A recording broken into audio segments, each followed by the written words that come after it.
Егер сіз осы видеоны көріп отырған болсаңыз, мен сізді Фохо корпорациясының серіктесі болуыңызбен шын жүректен құттықтаймын. Мен Изумруд Фохо корпорация Гүлжан Жаназарова. Бүгін БЭМ аппаратын обзор жасаймыз және де оны қосуды үйренеміз. Сізге БЭМ аппараты ең бірінші дәл осындай қорапта келеді.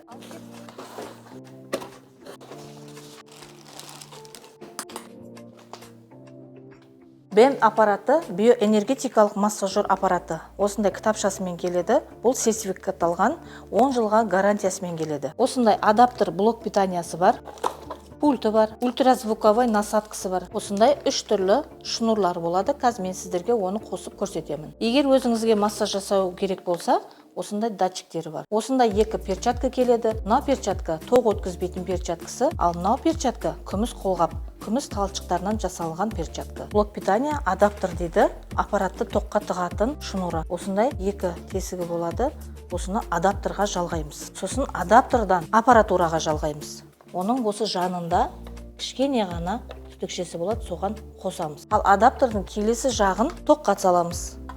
Міне осылай қосамыз. Біздің шнурларымыз болады. Біздің ең бірінші основной жұмыс жасайтын шнур осы. Міне осы шнур біздің ең бірінші основной жұмыс жасайтын шнурымыз. Мына жерде пружинасы бар. Ал қалған 2 шнурда пружинасы жоқ болады. Осыменен жұмыс жасаймыз. Мына жерде қарап тұрсаңыздар, шнурды жалғайтын орындары бар. Плюс-минус, плюс және минус. Одан кейінгісі соник деген. Пружинасы бар шнурымызды плюс-минусқа жалғаймыз. Жалғаймыз да сосын түбінде бұрап қоятын, қатырып қоятын кольцосы бар, соны бұрап қоямыз. Шнурды жалғап болдық, сосын аппаратураны қосамыз. Қосылды аппарат. On off деген жерде жазу болады. Оны да басып қосамыз. Енді бізге бірден интенсивті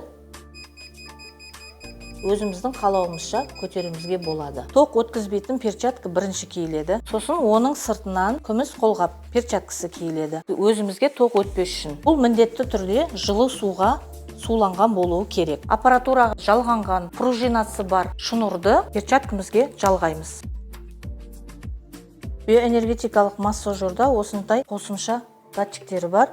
Оларды сіз арқаға, аяққа, белге қою арқылы қолдансаңыз болады. Оны қазір сіздерге көрсетемін, қалай қою керек екенін. Және бізде осындай аяққа қоятын насадкілер бар. Оны өзінің арнайы шнурымен жалғанады. Осы шнурды өзінің тесігіне саламыз, сосын бұны аппаратураға жалғаймыз. Егер сізге бір ғана жағынан жалғау керек болса, онда плюс пен минусқа жалғаймыз. Ал егер сізге қосымша тағы да датчиктермен бірге жалғанатын болса, онда плюс және минусқа жалғап датчиктерді қосуға болады. Ультразвуковой насадкасы.